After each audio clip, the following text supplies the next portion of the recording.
Welcome to the wrestling show that's not just for wrestling fans. This is Smark and Friends on lovewrestling.ca. My name is Zach and I'll be your host. I found a really cool project on Kickstarter that I want to talk to you about today.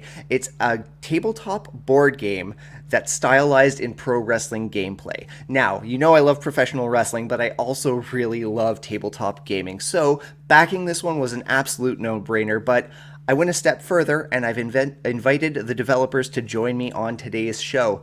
I'm speaking to Steven Dalton and Dante Richardson, who are joining me from the other side of the planet here on today's episode of Smark and Friends. We talk gameplay, we talk demos, we take a close look at what contents are in the box. It's a very beautiful game with some absolutely fantastic art. We talk about their Kickstarter campaign and how that's going. That, of course, ends March 31st, and the link to the Kickstarter itself is going to be in the description, whatever platform you're listening to or watching this on right now. So please be sure to check that out. Link in description. We're also going to talk about some of the really cool people who are involved in the development process of the game, including the one and only Joe Hendry. We're going to talk about all that good stuff right after this message. But first, got to thank the good people who keep the lights on here at Love Wrestling. I'm, of course, talking about Manscaped.com. Manscaped. Let me just pull up the ad read. Let me save myself the... It's been a day. I hope you're all having good days. I had a good day, but it's been a busy, and maybe I'm a little bit frazzled. So I'm just gonna rely on the old clipboard with the ad read here, because support for Love Wrestling is brought to you by Manscaped, who is the best in men's below-the-waist grooming, champions of the world. Manscaped offers precision engineering tools for your family jewels. That line I'll never forget. I love the wordplay on that one. Manscaped just launched their 4th generation trimmer, the Lawnmower 4.0, and you can join the other 4 million men worldwide who trust Manscaped. So this is what we're going to do for you. We got a little offer for you. Head over to manscaped.com. Use our promo code LOVEWRESTLING. You're going to get 20% off your order, whether you're ordering the Lawnmower 4.0 or just something small like the Ball Reviver. Whatever it is, 20% off your order. And one step further, it's free shipping wherever you are on the globe. So check that out, manscaped.com, our promo code LOVEWRESTLING. Your balls will thank you. We're back after this message. You've got to love new Micro Titans Wrestling MicroMania with real wrestling action. MTW MicroStars have got it all. Blockbuster battles and the mightiest moves guaranteed. Collect all of your favorite Micro Titans Wrestling Micro Stars. Micro Titans Wrestling MicroMania is so close to the real thing, it's like being in the ring.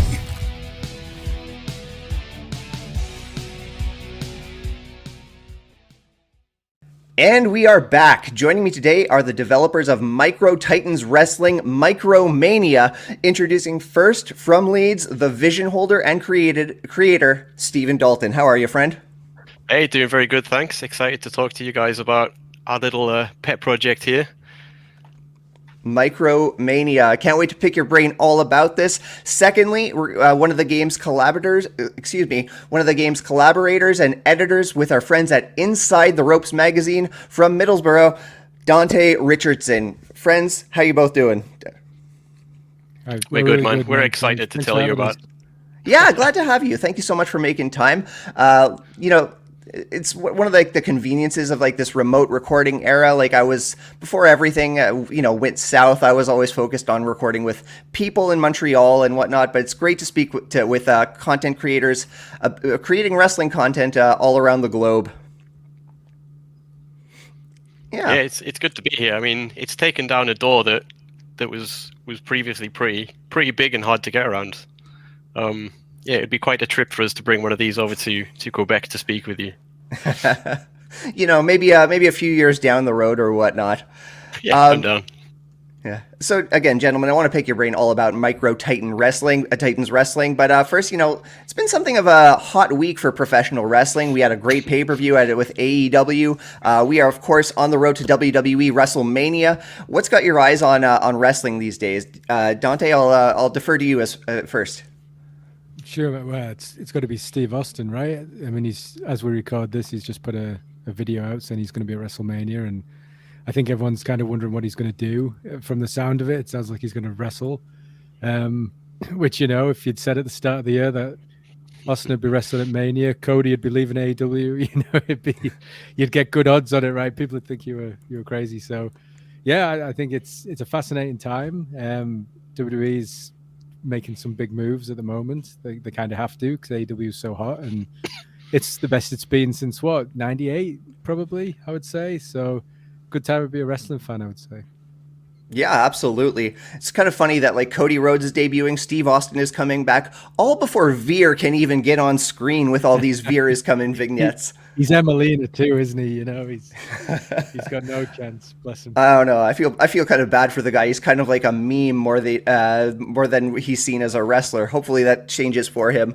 Look, he might get over as a result of it, though. Like that might be the genius idea. Is, you know, we'll build up to him so much, and when he eventually arrives, people go crazy. Or he'll be like Glacier, and you know, no one cares. Oh, I'm not having Glacier slander on the Smark and Friends. I won't slander him, bro. Like I love Glacier, Mortal Kombat wrestling. You know, fantastic. I'm all up for that. But yeah, they didn't use him brilliantly, did they?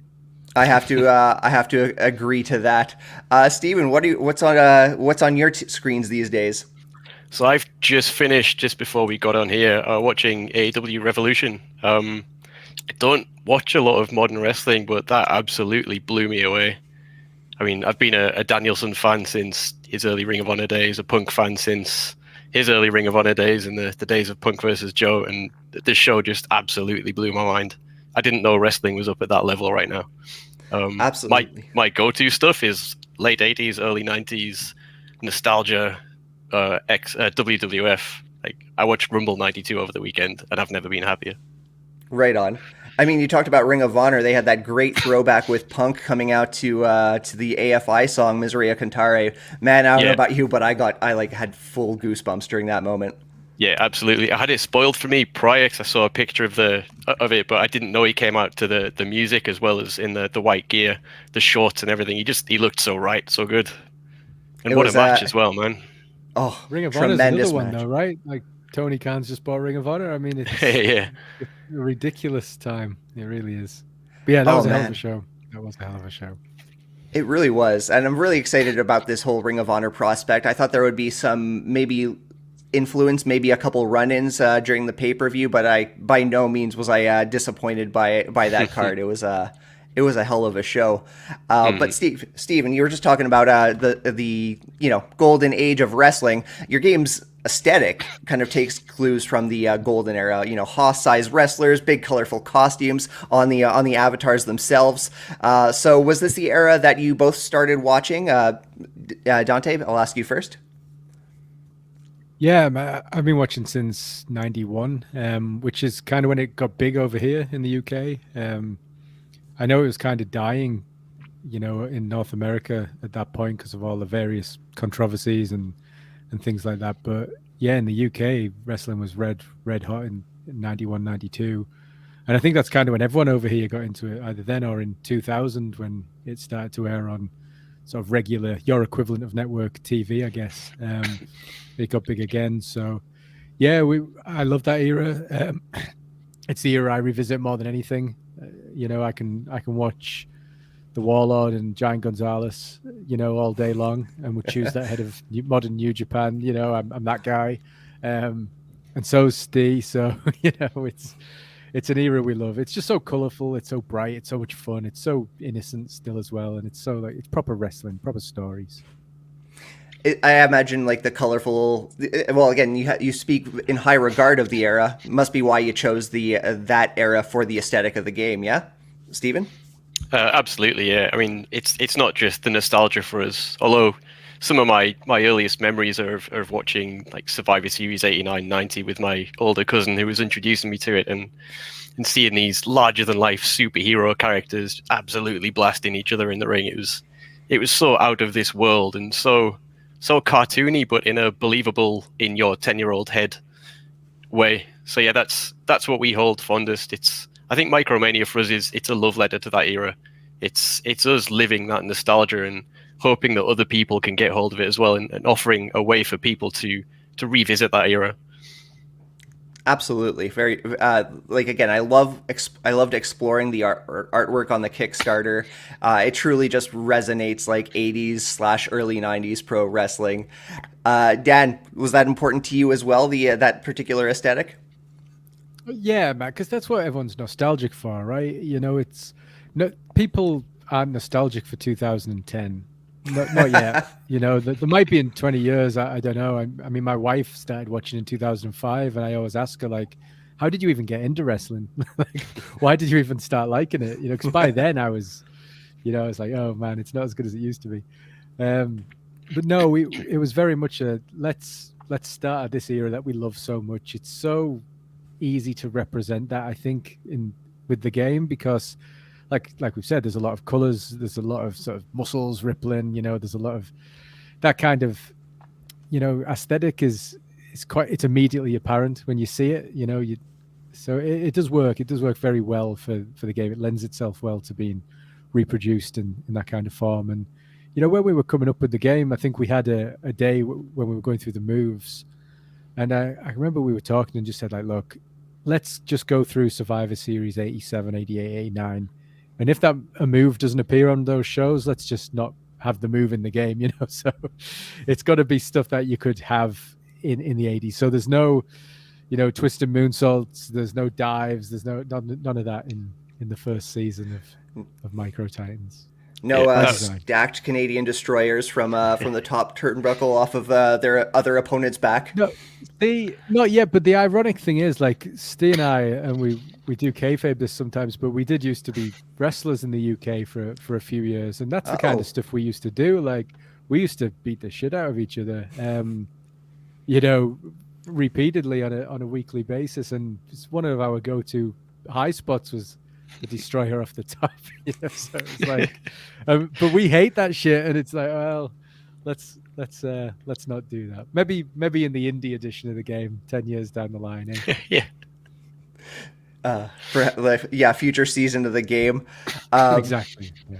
So yeah, let's actually talk about that. You know, you just mentioned that maybe in 10 years we'll get an indie, but you refer to MicroMania as season 1 of the game. What other eras are you maybe entertaining for future seasons of Micro Titans Wrestling? So the eras that we've identified in the Kickstarter as the stretch goals that we want to unlock up towards 400% and 100% of funding are the new generation era, which we're calling In Your Pocket. We're very proud of that one. Very clever. I like it. So that covers 92, 93 through to 97, and then the third season would be during the Monday Night Wars. So you'll have that Attitude Era sort of thing. You'll have the more in-your-face characters, the heels, the tweeners, I want to say the Austins, but we're obviously not going to have Austin. That's going to be the Monday Micro season. We've not settled in anything after 2000 yet. The ruthless aggression sort of era. If you think of any Micro style puns, would be happy to hear them though. Listeners, viewers, please drop them in the comments. Hopefully we can get some good material for future use on Micro Titans Wrestling. So again, we've talked visuals, but let's go brass tacks here. Steven, your own words, how do you describe Micro Titans Wrestling? I think Love Letter definitely comes close. It's a simple card game. It's not a roll and move game that you're used to playing as a kid. It's not a complicated card game that takes half an hour, 2 hours to learn. It's something you can pick up the rules for, you can have a scan over them, and you're done. You can play. And at that point, it becomes a party with you, your opponent, the people that are watching. And it's like watching a pay-per-view with your friends, because you're watching this match happen. You're seeing reactions from your opponent. You're getting reactions out of yourself. You're popping for things you do, and then when it gets reversed or completely nullified by your opponent, like, you're seething that they've just turned heel on you. I've had plenty of games where Dan's done that to me. Our friendship's been fractured for a couple of minutes or hours. It depends how smug he gets with it. It's a party game, I would say. It's not just fun to play, it's fun to watch. We've had people gathered around the table at a wedding watching a couple of people play the game, pop in for the high spots and pop in for kickouts and pop in for the big turnarounds and big moves in the game. It's just so much fun. I mean, a good tabletop does have that potential to ruin a friendship or at least do some long-term damage. Dante, what other tabletops do you think it compares to in that regard, in like the friendship destroyer scale? It's sort of Monopoly on crack. You know, it's worse than that. Like, it's honestly the amount of, like, we've been friends for a long time, and there's been times where I'm like, just get the fuck out of my house. You know, like, he's not lying. When you're winning and you really, like, I'm a terrible winner and a worse loser actually, but I am a terrible winner. And you know, when you're winning, I always think you got to play along and be smug and a real jerk about it. And you know, so I'm beating him, and you know, I've got all these points, and he's got nothing, and I'm gonna put him away, and I'm just a real jerk. Like, oh, I'm gonna play this now, and you know, and then somehow he finds a way to jammily find his way back, and you know, he can't be pinned, and now he's suddenly got this and done this, and was holding on to this card, and I'm just like, you piece of. And then he'll come back and win, and I'll just, you know, throw the game on the floor and tell him it's a shit game and that we shouldn't have come up with it in the first place and storm out the room, you know. But in reality, that's what makes it so great. Like, it does, you genuinely get butterflies in your stomach when you know you're about to play this. You've got this card, and you really want to screw with your friends. That's what the whole game's about. It's how can I fuck my friend in the most hilarious way possible, and that's what it is. And it amuses others. And like, I've seen people, you know, cheering, jumping up and down. Genuinely, you know, that is without hyperbole. Like, I've seen people react in that way because they're so sort of into what's happening. They're invested, and it's like a wrestling match. You know, you're invested. You suspend your disbelief, and you believe that this is really happening. And you know, in the same way that the game itself is structured to be like a wrestling match, you know, it starts with kind of the shine and goes into a heat, and you know, back and forth taking over before the big finish sequence at the end. So right on. That wasn't as succinct as I thought it might be. Hey, we love the details here on the podcast, on the show. But with that in mind, I mean, Steven, you've got a tabletop set up of MicroMania just to your side. I'm wondering if you could maybe take the time to walk us through some of the gameplay mechanics, maybe show off some of the stuff that we're going to be seeing when we're unboxing MicroMania. Absolutely, I'd be happy to. I can show you a few of the cards that have actually driven Dan to almost breaking point. This is so cool, man. This is just so cool. And just to go back to something that Dan said earlier, like, he will kick me out of his house, or he'll leave the room. He'll ask me to leave, but 2 minutes later he'll come back around the corner and say, "Let's make it a best of 3." It is an addictive game as well. There are points that, like, we've never had the same game twice. We've played through it so many times, and there's just so many twists and turns, and the high spots come at different times, and we've got these wild cards that you can play once in a game, and as infuriating as it is, it's hard not to want one more game. But yeah, that's not what you asked for at all. Let me show you the game. No, once again, I love these stories. Like, you got me chomping at the bit. I want to get bitter with my friends over a game of MicroMania. So what you got here? This is a really good looking game set. All right, let me figure this light out real quick. Yeah, take your time.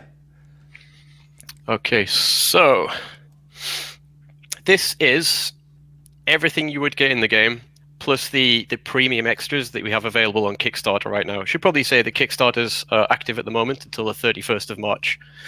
So in the box, you will get your 2 character pins. For each boxed release we put out, there's going to be 2 different characters. We've got 10 characters for Season 1. So the idea is to have 2 headlining MicroMania, and then 4 further expansions with the additional 8, having 2 of them headline each. Now, I got a quick question. I'm a big enamel pin guy. I like wearing pins. Are these wearable? Absolutely, they are, yep. They've got beautiful. 2 clasps on the back. We've got additional stretch goals to add new pins. So we have a Micro Titans Wrestling microweight champion belt that if we hit a certain funding level, we're going to put in the box for everyone that gets it from now until forever. We've got 20 additional characters coming with the next 2 seasons. Your your thirst for pins is going to be very well quenched. Excellent. The microweight belt is also our health counter, so this just counts up and down your health. It goes through 99 through to 0. Clever. The idea is to get your opponent down to 0 or close, so they're pinnable. I'll take you through pins in a sec. Yeah. You get dice that are color-coded to the box. You get 80 move cards. I'll take you through a few of these. So they start with simple damage. The grey cards are 1s and 2s. You've got your snapmare, your arm drag, 1 and 2. The blues are 3s and 4s, your abdominal stretch and your body slam. You'll notice these are all moves from the era. Greens, Boston Crab for 5, Shoulder Breaker for 6. Purple, it starts getting a bit dicey. 7 for a bear hug, 8 for a DDT, and we've got the power bomb and the pile driver, which are 10s. And something that we've been playing with recently, so we said that 10 should be the most damage you could ever do. Dan, being the little devil in my ear that he is, always playing devil's advocate, said we need some 15s, so we got the chair shot and the brass knuckles. And oh boy, when you get a double damage high spot and they come out, that's that's one of those situations where you can maybe not talk to each other for a couple of turns. Just play in resolute silence. Yeah. So additional to the move cards, we've got high spots. I'll take you through when these are played once I've showed you the cards, if that's cool. Yeah, of course, please. These are wildly varied. There's no kind of general way to say what the high spots are, other than to say they change the flow of the game. Most of the time, they'll change who's leading if it's quite close, or they can give you a good chance at coming back if you're behind. The immovable object, if you roll a 6/6 while this card's out, your health gets doubled. Another thing that's kind of evolved recently in the game as well is that the high spots used to not quite be high spots. They were just situations in the game. So it would be all moves that are done are reduced in damage by 1, or all removes are increased by 1. And we figured it was Joe Hendry that helped us finally figure this one out. We figured that they're not high spots. High spots are big events in the match that people would pop for. So now every one of these high spots can drastically affect the game, and most of them are in effect for the person that plays them only. So if I pull out a high spot, most of the time it would be in my opponent Dan's interest to get that high spot off the table at the very first opportunity. I'll take you through a few more. Yeah. The cutoff lets you reactivate any high spot from the deck. Double Jeopardy. This is one of the few negative cards that we have. You get another wild card, but your opponent takes 2. Wild cards are excellent and awful at the same time. Dan can tell you how brutal they are. We had a game where he played 6 in a row on me recently. I can't remember if I still beat you. I don't think I did I? You never beat me, bro. I'll show you a few wild cards as well. So the wild Even cards, through a little little demonstration of the mechanics, there's trash talking. That's just how he talks to me all the time. So the wild cards, these are the absolute game changers. These can flip the game on its head in an instant. They can end your friendship for days. So the Feast or Famine just lets you double your health or halve your opponent's. Excuse me. If you get that to start the game, man. No worries. And you play it immediately, I mean, that's your opponent down to half health out the gates. You're at the advantage. But maybe they'd come back by playing this one, play the top 5 move cards from the discard pile. If you see 2 10s and an 8 have just come out recently, you play them. And you're back in the game. Running on fumes, when you're at 13 health or lower, your damage is multiplied by 5. Overbooked, turn over a high spot and play 5 move cards. They're all big situations. They have a big effect on the game. These are so cool, so well thought out.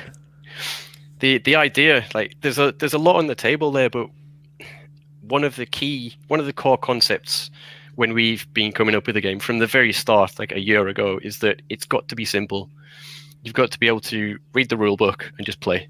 We don't want people interrupting the frantic, frenetic game the back and forth to check on a rule. So we wanted something that's simple, and we think we've achieved it. So the idea is you would roll your dice in the dice tray. If you roll a 7, you have to play your high spot. If you roll a double, you can choose to play either 2 move cards or your high spot.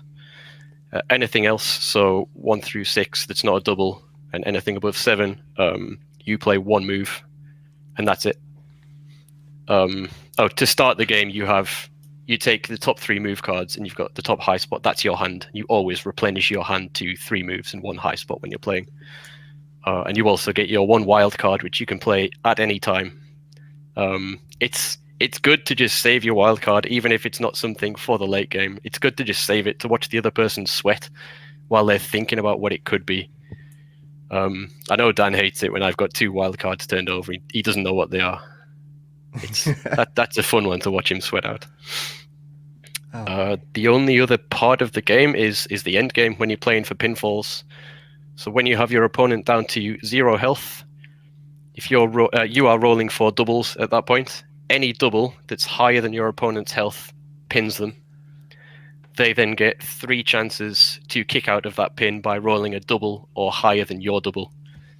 And something we added kind of late in the game, or late in the development of the game, is when you're on 0 health, no one plays any moves. So that pinfall back and forth is like, it's an exchange of pins, or it's an exchange at the end of the match. It's just really frantic. You're both rolling against each other, and it gets the heart racing, definitely. You talked about like the pace of this game being very quick. How long would like one game of this traditionally go? The idea was it would last 8 to 12 minutes. We've had maybe 80% of our game have fit within that window. I was at Dan's house 2 days ago and we had a 40-minute match. I love that, man. I love games that could like go one way or the other in regards to length. Just makes everything like just so dynamic in the gameplay. Yeah, it can absolutely last a long time. We've sent a few prototypes out to people, and we've heard of games lasting up to an hour. However, we do have a couple of high spot cards that can reduce that quite a bit. We do have 2 cards in the deck that just flip the game on its head completely. We've got the Finger Poke of Doom. We are delighted with the name of it. So if anyone rolls double 1 while this card is out, they go to 1 health straight away. Hilariously, it can work in your favor as well. If you're on 0 health and you're unable to play any moves, and this card's out, you can go up to 1 health, play a move, pin your opponent. It's not often, but it can work in your favor. And we've got the Montreal card, which is my favorite. If anybody rolls a 1-1, they lose. Well, I gotta appreciate that there's a Montreal card here. That's fantastic. Of course. That is very cool. Now, you talked about the prototypes. You've been gracious enough to actually send me a copy. I'm expecting it to show up sometime late this week, early next. Is this like a bit of a preview of what my unboxing video might look like?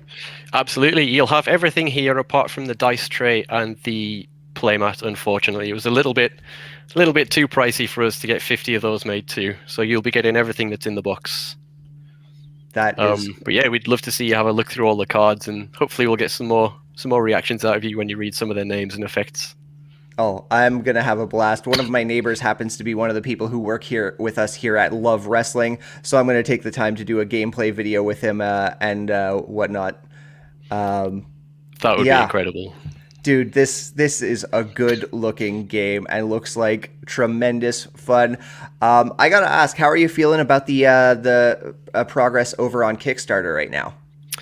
It's going well. We were hoping maybe it would snowball a little bit more than it has. Our minimum goal for yesterday was to get it funded 10%, which it just hit this morning. So we're a tiny bit behind. We're hoping for 25% by this time next week, 50% the following week, and then 100% the week after that, which leaves us 3 more days to reach the stretch goals. Obviously it would have been lovely if it got funded on day 1, but life doesn't work that way, right? Yeah, absolutely. That's a bit of a challenge, certainly. Yeah, we're confident it'll get there, though. Yeah. I mean, like, again, this is.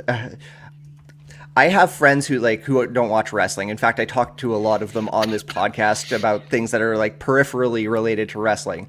I'm confident my gamer friends would be enthusiastic about a game of this scale, of this pace. Like, this is exciting stuff. Awesome. That's so good to hear, man. I mean, we've poured our heart into this for the last year, and it's so gratifying to people say that they like it.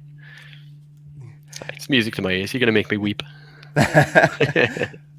Dante, you've been very hands-on in the development process yourself. How have you been feeling about the evolution of Micro Titans Wrestling? I think it's come an awful long way from where we started with a couple of bits of sort of cut-out paper, and using little Hasbro figures as the character pins. So yeah, it's come a long way. It was one of those things where it was like, let's just do it. Let's see how far we can get. The things we don't know how to do, we'll figure out. Like, where do we get cards printed? Where do we get, purple and yellow dice from? How do we get a logo? All that kind of stuff. How can we make the hit counters look like wrestling related rather than just being, just random numbers, things like that. So yeah, it's come an awful long way. I'm very pleased with how it's come on. I think there's been a couple of times where Steve's sort of gone, "Oh, how about this idea?" And I'm like, "No, don't change it. Don't change anything." I'm always reluctant to change, and then inevitably we'll do it, and I'll go, "Yeah, okay, that is better actually." So it's been an ongoing process like that, to be honest. But yeah, I'm very excited about how it's come. We used to think it was great before it was really great, I think. And then we kind of demoed it a little bit more, and we needed that. We needed that negative feedback, because when you play it with sort of your close friends and family, all you get is, "Oh, that's so cool." And they're just kind of overawed that there's a real life physical thing that you've created using your brain, right? But when you start demoing it to people who don't give a shit about you, then you do get some actual useful feedback. So that helped a lot, and we found a lot of problems. And I think we spent a 4-hour card journey just rewriting half of the cards, just going, "Look, this doesn't work." We got it all prototyped at that point, prototype 1, and we were like, this doesn't work. These high spots aren't high enough. These wild cards aren't wild enough. Like, the excitement's, it's no good being able to tell people this game's really exciting if this and this happens. It needs to be exciting the whole time, every time, for everybody, which it wasn't, but now it is. So yeah, I'm really pleased with how it's come. That is too cool, man. I've been looking at the Kickstarter. I've been looking at the team that you have supporting the development. You got some really cool people. I want to give you a moment to shout them out in just a bit. But first, Steven, you mentioned that Joe Hendry had a serious hand in development of the game. First thing I want to know, is Joe Hendry a tabletop gamer himself? As far as I'm aware, absolutely not. But we think that 100% plays into our favor, because I'm not a big gamer. Dan's not a big gamer, tabletop game wise. So we didn't have restrictions on us of what's expected of tabletop games or how mechanics should work. That was all on us to figure out and to put in the context of a professional wrestling match, which we think we've achieved. But if we were limited by the fact that we played tabletop games every day, I don't think we'd have come to the same decisions that we have. Because we do have some cards in there that, if you were a seasoned tabletop gamer, maybe you'd get a little bit mad if the Montreal came out and you just lost the game and you were completely obliterating your opponent. But I mean, that can happen in pro wrestling matches, right? So, I mean, so was Brett, look at the Montreal screw job. That was Brett. So yeah, Joe's not a big tabletop gamer. He's big into his video games, and he does have a mind for that kind of metagame side of role-play games. Final Fantasy is one he brought up. He loves the battles in Final Fantasy and in RPGs and in video games, because they're tailored to be winnable and to be enticing to the player and to always be fun. Whereas we had cards that he identified were dull. For instance, the damage is reduced for everyone by 1. It was tedious, but we were so into the game at that point, Dan and I, that we couldn't pull ourselves back out and see that. We just thought everyone's going to be punished for a few turns. That's going to be cool, right? When in fact it wasn't. And when when Joe actually said this, he was losing a game, and that came out for him, and then another card came out that was not in his favor, because they were 50-50. There was 50% bad, 50% good, and he stepped back and he was just like, look guys, the game's awesome, but I don't want to play this game anymore. I'm done. I just want to shuffle the cards, start again. And that's not really acceptable in a board game. You've got to want to play every time. You've got to want to turn over every single card, and you've got to be excited for every move that you're going to make. And the 4-hour card journey, where we rewrote pretty much all of the high spots, was off the back of Joe saying that. So we ditched all of the dull, the non-high spots, and we just figured every single one, someone's got to pop for these cards, whether it's you or whether it's your opponent. Like, they've got to get a reaction out of someone. So there's nothing dull in there now. Every single high spot, you want to play it. You want the risk of turning over a good one versus a bad one, because you know it's heavily in your favor. And if you do turn over a good one, it's overwhelmingly in your favor. And you want to see what's coming out next. If you've not been through the full high spot deck before, like, you want to read them all. You want to see what the cards are. Very cool. Oh man, I'm so excited about this. But again, like before we really head towards the end of our conversation here, I do understand like you have a really awesome team, and Dante, I understand a lot of people, or a small handful of people, actually come from Inside the Ropes magazine as well. Yeah, I mean, we've got a good team here at ITR. We've got a magazine, we've got live tours, we've got a website. We've got people working on all kinds of different things. So it's quite a good focus group, because it's all wrestling related, right? And all kind of people, they'll hate me for saying this, but roughly our generation as well, for the most part. But some of them are actually in the early 20s, so they will hate that. But yeah, they're a really sort of useful focus group to have of people of different sort of wrestling fandom backgrounds. Some people who aren't big fans of the 80s and 90s, or wouldn't know the Warlord if he was in a lineup sort of thing.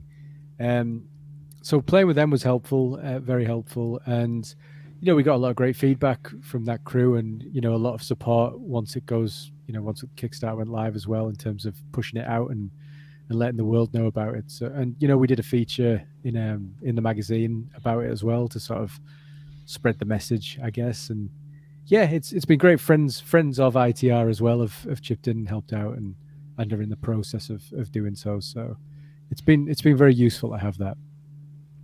Very cool. Very cool. And Steven, you were telling me before we went on air about your stateside artist. Oh, absolutely.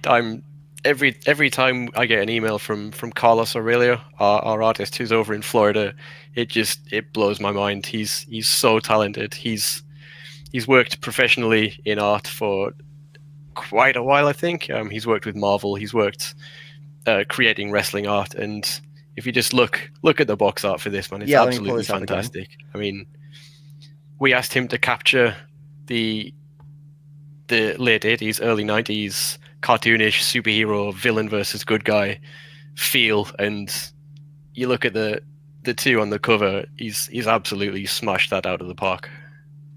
Absolutely. Like that, you look at that, the style, the era, and the medium, wrestling and gaming. Yeah, I'm over the moon that we found him. He's a big asset. It is absolutely marvelous. Friends, this was an absolute awesome conversation. I am so excited about this game. As I'll reiterate that, of course, it is on Kickstarter. You can fund Micro Titans Wrestling, MicroMania, on Kickstarter until the end of March. And of course, I'll give the floor to you to shout out anyone else we might want to thank for this episode, and of course, drop important links, including social media. Dan, I will start with you. I'm going to give you the big screen right there. I don't bother with social media, but you can buy the magazine from InsideTheRopesMagazine.com if you're interested. There's always lots of fantastic things from some fantastic writers every month. So, and I believe you can buy it on the shelves in Canada, actually, in select stores. So there you go. Keep your eye out for it if you're wandering around in Canada and the States. Absolutely. I haven't seen it around here myself, but I happen to be in just a void of anything relevant in regards to I any think kind it's of... just in sort of like one big store in each big city, from what I understand in Canada. But I don't know There the we go. specifics, unfortunately. And kudos on the wisdom of staying away from social media. I wish I had that privilege myself. Oh, well, I have social media. I just refuse to use it because I think it's the modern scourge, you know. I think you are absolutely right. Steven, the floor is yours. The biggest thank you I want to give out right now is to the people that have backed the project already. We're hearing so much feedback, so much good feedback, so much excitement from people who want to get the game in their hands, and my god, we want to get the game in your hands as well. So yeah, the people that backed it day 1, day 2, or the first week, thank you so much. Carlos, you can check out his stuff at carlosaurelio.art on Instagram. Highly recommend you do that. He puts good stuff out every day. And if you want to give us a follow on Instagram or Twitter, we are at MicroTitanMania. Let us know what you think of the game. Any ideas you have, any suggestions, feedback, we'd love to hear it all.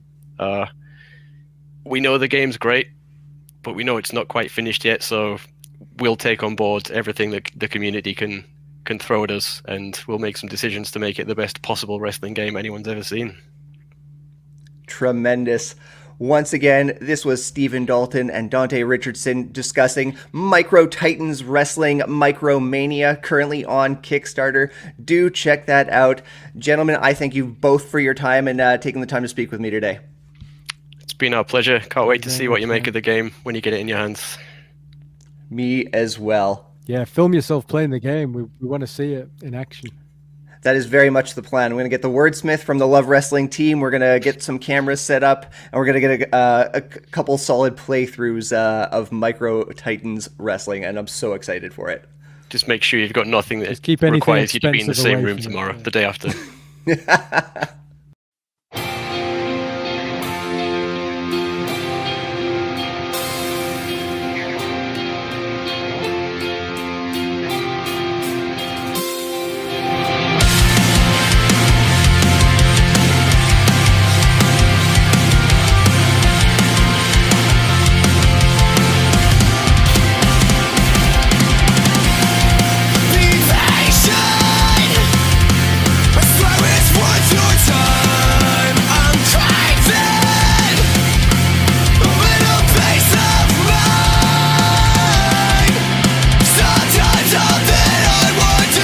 With another strike just like that, and again, and again, and again, and again.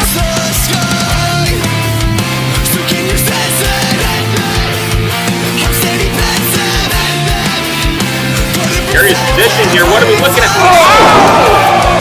It's over now. When I fall down, just leave me facing. It's all good now. Feeling comfort in my space, nobody to disgrace.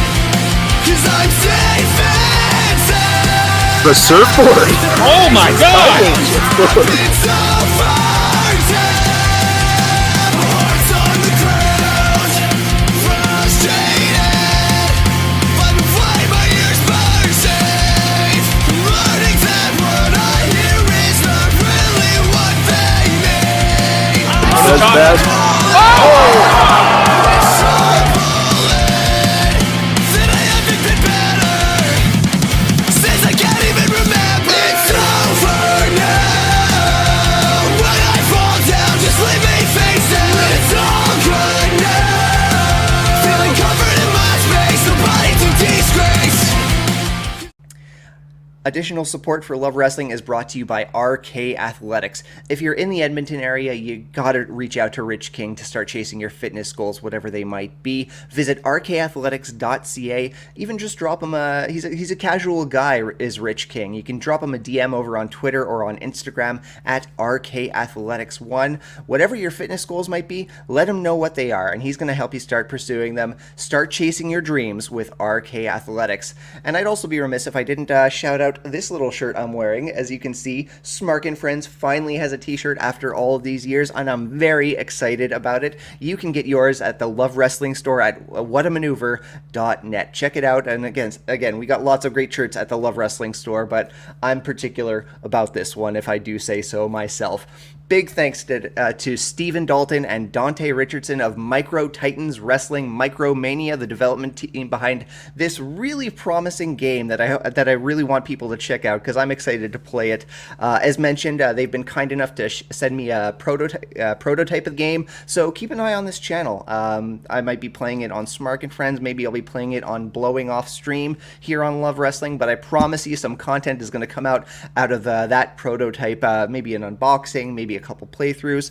I don't know. I'm just excited. I want to get my hands on it and I want to start playing it right now, but I'm going to be patient and really, once again, invite you to check out their Kickstarter at Kickstarter.com. Link is in the description. Whatever platform you're enjoying this episode of Smark and Friends on, you can find the link in the description, or, just look up Micro Titans Wrestling MicroMania at Kickstarter. You know how a search engine works. It is 2022 after all. So yeah. If you like what you heard today, please head over to ratethispodcast.com/lovewrestlingca. You're not just rating Smark and Friends, you're also going to be rating all the fine content being built very proudly here at Love Wrestling. Of course, I'm talking about Between Two Beards, Spencer Love interviews, Friend or Foe with Cody Defoe, all that good stuff. Please check it out. We're proud. We hope you're enjoying it as much as we are producing it. You can give me a follow on social media at SmarkMouth on Twitter, at smark.mouth on Instagram, and you can follow the show itself on Facebook and on Twitter at Smark and Friends. And of course, you can follow at Love Wrestling CA on Facebook, Twitter, Instagram, and TikTok. Thanks so much for catching this episode of Smark and Friends. Once again, please visit that Kickstarter. We're going to be back next week with a new episode of Smark and Friends. Till then.